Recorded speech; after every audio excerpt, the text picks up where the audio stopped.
Ladies and business, ये एक ऐसा टॉपिक है जिसके बारे में आजकल बात हो रही है, फिर भी मिसकंसेप्शंस एंड मिथ्स है। तो चलिए बात करते हैं ऐसे कौन सी चीज़ें हैं जो आज भी रोड ब्लॉक बन के खड़ी हुई है। सबसे पहले शुरुआत आती है, क्या एक विमेन बिजनेस कर सकती है? सबसे पहला रिस्पॉन्स क्या आता है? नहीं, ये बहुत ही रिस्की फील्ड है, अनस्ट्रक्चर्ड है, अनऑर्गेनाइज्ड है, टाइम का कोई हिसाब किताब नहीं होता, कहीं पे भी जाना पड़ सकता है, ट्रैवलिंग इन्वॉल्व है, सिक्योरिटी नहीं है, अनसर्टेनिटी से भरा हुआ फील्ड है।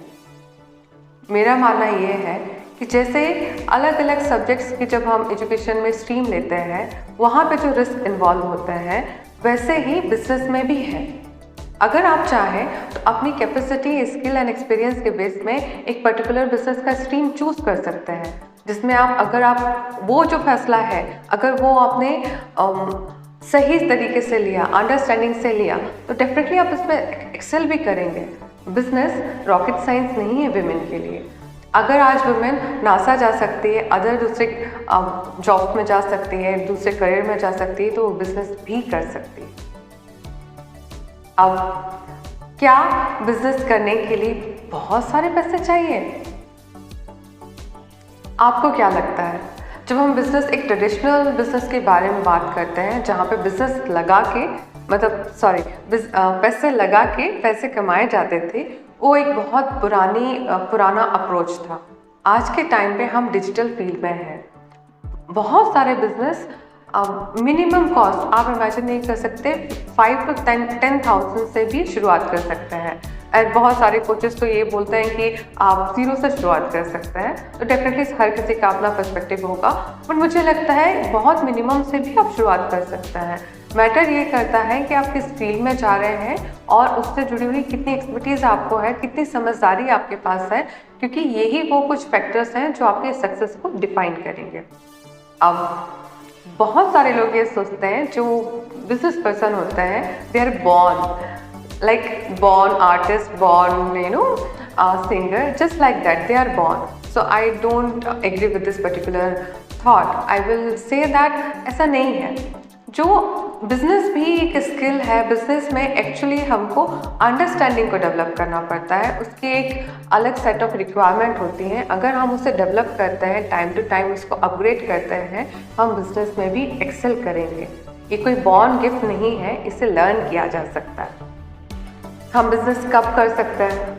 जब मेरे पास $1 मिलियन आइडिया आएगा, तब मैं बिजनेस करने चाहूँगी। वो इतना यूनिक होगा, इतना ओरिजिनल होगा कि उससे पहले कभी भी नहीं हुआ होगा। ऐसा नहीं होता है। मैक्सिमम टाइम पे एक आइडिया, एक सर्विस या प्रोडक्ट प्रीवियस एग्जिस्टिंग सर्विस की इम्प्रूव वर्जन होता है। बहुत बार होता है, एक्सेप्शंस हो सकते हैं, बट मेरी जो समझ है वो यही बोलती है कि दुनिया में जितनी भी सर्विसेज एंड प्रोडक्ट्स हैं, वो previous existing services and products के अपग्रेडेड वर्जन है। बहुत सारे लोगों का मानना है कि इसके पीछे बहुत सारी लीगल फॉर्मेलिटीज़ होती हैं। डेफिनेटली होती हैं, लेकिन सारी कुछ आपको नहीं करनी है। अब तो सिस्टम बहुत ही आसान है कि जो स्मॉल MSMEs होती हैं, जो एंटरप्राइजेस होते हैं, आप सिंपल उद्यम आधार कार्ड से भी आप अपना रजिस्टर करा सकते हैं। और ऐसे बहुत सारी कंपनीज हैं जो आपको घर बैठे ही आपके लिए रजिस्ट्रेशन प्रोसेस सारा कुछ करके दे देंगी। आपको बहुत ज़्यादा भागदौड़ नहीं करनी पड़ेगी। ये उतना मुश्किल नहीं है जैसा दिखाई देता है। तो पुराना ज़माना था जब हमको किसी लॉयर या किसी को हायर करना पड़ता था, तब वो होता था जिसमें बहुत सारे पैसे खर्च होते थे। बट आज के टाइम पे ऐसा नहीं है। ये सारी लेडीज़ मुझसे एग्री करेंगे कि जो मैथ्स है, नंबर्स का और लेडीज़ का रिलेशन बहुत ही बिगड़ा हुआ सा है। एक्सेप्शंस होंगे, एक्सेप्शंस आर ऑलवेज देयर, लेकिन मैक्सिमम लेडीज़ को नंबर्स उतनी जल्दी समझ नहीं आते और they are not very easy with numbers. ठीक है, तो ये जो पर्टिकुलर फैक्टर है, ये जो पर्टिकुलर चीज़ है, लोगों को परेशान करती है, लेडीज़ को परेशान करती है कि अगर मैं बिजनेस में जाऊँगी तो बहुत सारा फाइनेंसेस को या नंबर्स को, डेटा को स्टडी करना पड़ेगा, जिसके बाद वो बिज़नेस ग्रो कर सकता है। कुछ हद तक बात सही है, लेकिन मेरा ये कहना है कि जो आपकी एक्सपर्टीज़ है, जो आपका नीश है, जिसमें आप स्पेशलाइज्ड हैं, आपको अपना नॉलेज एंड इन्फॉर्मेशन उसमें अपग्रेड करना है। और ये जो उससे जुड़ी हुई चीज़ें हैं वो आप बहुत सारे टास्क एलोकेट कर सकती हैं, आप हेल्प ले सकती हैं। आपको सारी की सारी चीज़ें नहीं करनी, आपको अपने बिजनेस को इम्प्रूव करने के लिए मे बी अगर वो क्रिएटिव बिजनेस है तो आपको कोडिंग नहीं सीखने जाना है, आपको कुछ चीज़ों की ज़रूरत होती है जो बेसिक होती है वो समझ में आना चाहिए। एटलीस्ट जो सिंपल एडिशन है, लॉस एंड प्रॉफिट की जो सिंपल चीज़ें हैं वो आपको समझ में आनी चाहिए, बस उतना ही है, इससे ज़्यादा नहीं है। हमने पिक्चर इतनी बड़ी बना दी है कि ये रॉकेट साइंस जैसा है, इस वजह से हमें समझ में नहीं आएगा, इस वजह से हमको दूर रहना है। बिजनेस को रन करने के लिए बहुत बड़ा टीम, बहुत बड़ी जगह, बहुत सारा इंफ्रास्ट्रक्चर की ज़रूरत है। ऐसा नहीं है, एटलीस्ट आज की डेट में ऐसा नहीं है। ये बहुत पुराना थॉट था कि इतना सब कुछ लगता है, बट आप मिनिमम रिसोर्सेज से जो भी चीज़ आपके पास अवेलेबल है उससे स्टार्ट कर सकता है। इतना बहुत कम से कम में स्टार्ट कीजिए, आपका एक मिनिमम जो वाइबल प्रोडक्ट बोला जाता है उसको मार्केट में लेकर आइए, उस रिस्क के साथ कीजिए, आपका रिस्क कैलकुलेटेड होगा तो आपका, और उस कैलकुलेटेड रिस्क में अगर आपको सक्सेस मिल जाती है तो आपका मोटिवेशन और हाई होगा, आप और भी ज़्यादा इंस्पायर होंगे अपनी इस जर्नी को लॉन्ग टाइम तक तय करने के लिए। अनदर फैक्टर है कि इसमें दिन रात लगे रहना पड़ता है, बहुत ज़्यादा काम करना पड़ता है, कभी छुट्टी नहीं होती है, फैमिली के लिए कोई टाइम नहीं है, हमारे परिवार को कोई समय नहीं दे पाते हैं। और लेडीज़ के लिए तो वो बहुत ही क्रूशियल फैक्टर है, जिसकी वजह से वो जॉब नहीं करती तो वो बिजनेस कैसे करेंगी। तो यहाँ पे एक और बात को ध्यान देने की ज़रूरत है। हो सकता है कि जब आप काम करना शुरू करो तब आपको बहुत ज़्यादा टाइम देना पड़े, फिर भी मैं ये कहूँगी कि डिपेंड करेगा नेचर ऑफ बिजनेस पे। अगर आप चाहें तो अपने जो वर्क कमिटमेंट है, नंबर ऑफ़ आवर्स जो है उस हिसाब से डिसाइड कर सकते हैं, क्योंकि आप उसी स्किल में काम कर रहे होंगे। जितना ज़्यादा बड़े स्किल में काम करेंगे उतना ज़्यादा आपको टाइम और एफर्ट देने पड़ेंगे। लेकिन अगर आपका फैमिली रिस्पॉन्सिबिलिटी ज़्यादा है, आपके पास स्मॉल बेबी है या फैमिली में एल्डरली पीपल हैं जिनको आपको ध्यान रखना है, तो आप उस टाइम पे उतना ही टास्क लीजिए या उतना ही कमिटमेंट कीजिए जितना आप फुलफिल कर सकती है। तो वो स्कोप बिजनेस देता है हमें, जो हमें जॉब में नहीं मिलती। इसके बाद एक बहुत ही बड़ा मिथ है, जो लोग ये सोचते हैं कि अगर मैंने बिज़नेस स्टार्ट किया, अपना जो सेविंग लगाया, शार्क टैंक वगैरह तो पहले कभी नहीं थे, या फिर हमें कोई पैसा देगा कि नहीं देगा, और हमने हमारी सेविंग को ही एक बार बिज़नेस में लगा दिया और हम उस पर फेल हो गए, तो उसके बाद वापस आने का कोई रास्ता नहीं है। There is no turning back. ये बहुत बड़ा मिसकंसेप्शन है, ये बहुत ही ज़्यादा बड़ा मिसकंसेप्शन है, क्योंकि जैसे इसको हम समझ सकते हैं। सबसे पहले एग्जांपल दे सकती हूँ स्टडीज़ से लेके। हमने बहुत सारे, आप देखेंगे आपके साथ कलीग ऐसे होंगे जिनकी जो बेसिक स्टडी थी वो कुछ और थी, क्योंकि उनका उस स्टडी के थ्रू उनको जॉब नहीं मिला तो उन्होंने बाद में कुछ और हायर स्टडीज़ की, जिसकी वजह से वो आज जॉब पर है। ऐसे बहुत सारे फील्ड में होता है, जॉब पर है या फिर उनका इंटरेस्ट नहीं था जॉब करने का, तो वो दूसरा मे बी कोई और लाइन में चले गए हैं, कोई आर्टिस्ट बन गए हैं, कुछ और भी, है ना।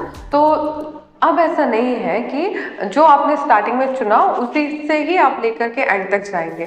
कहने का मतलब, अगर आप एक बिजनेस स्टार्ट कर रहे हो तो जो पहले की कुछ एक दो बिजनेस हो सकता है उसको उतने ही मिनिमम रिस्क में कीजिए कि अगर फेल भी हो गए तो कुछ लर्न करके मैं नेक्स्ट आगे बढ़ूंगी, है ना। ये माइंड में होना चाहिए। उतना ही रिस्क उठाइए जितना आपके लिए फाइनेंशियली पॉसिबल है और उसको आप बियर कर सकते हो। अगर आपने उस लिमिट को क्रॉस किया तब आप रिस्क में जाएंगे, लेकिन अगर आप जो वेरिएबल रिस्क होती है उसको आप करने जाएंगे तो आपके पास स्कोप रहेगा। जो आपने फर्स्ट बिजनेस से सीखा है उसको नेक्स्ट बिजनेस में आप अप्लाई कर सकते हो। और वो जो एक्सपेरिमेंट है उसको एक्सपेरिमेंट के जैसे हमको डिज़ाइन करना चाहिए।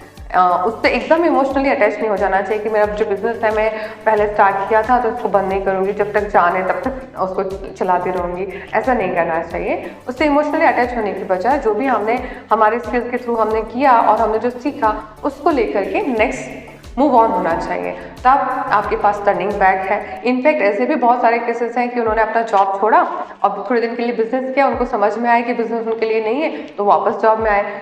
हो सकता है वो ये सोचे कि मेरा कुछ साल का इंक्रीमेंट या जो प्रमोशन है वो उससे हैम्पर हुआ, बट जो उनकी लाइफ की विश थी कि उनको खुद कुछ करना है वो उन्होंने करके देखा। तो ये मैटर करता है पर्सपेक्टिव का। और जो लास्ट में मैं बात कहूँगी वो कि जो बिज़नेस होता है वो यंग लोगों के लिए होता है। जब आप फिट हैं तब आप काम कर सकते हैं। अगर आप ओल्ड हो गए तब आप क्या करेंगे? तब आप काम नहीं कर सकते, तब आपके पास पैसे कैसे आएंगे? एक्चुअली में अगर आप सिंसियरली अपने अर्ली एज में बिजनेस करते हैं तो बहुत सबसे बड़ी बात यह है कि आप जो सर्विस से बहुत ज़्यादा कमा रहे होते हैं। अगर आपने एक्चुअल में बिज़नेस को समझ करके उस प्रोसेस को समझ के सक्सेस पाई है तो आप जो सैलरीड पर्सन की कंपैरिजन में आप अच्छे पैसे कमाते हैं। तो आपकी जो लाइफस्टाइल है आपको उस हिसाब से मेंटेन करना चाहिए जो आपके लिए रेगुलर है। अगर आप एकदम लैविश लाइफस्टाइल में चाहते हैं और फिर सोचते हैं कि ओल्ड एज में या मैं जब अनहेल्दी हूँ तब मेरे लिए क्या होगा, तो उसकी प्लानिंग प्रॉपर होना चाहिए।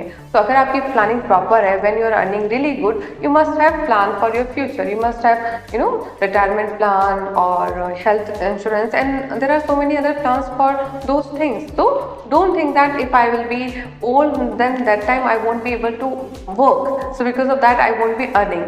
But instead of that you can see that if I can earn at present I can secure my future, isn't it?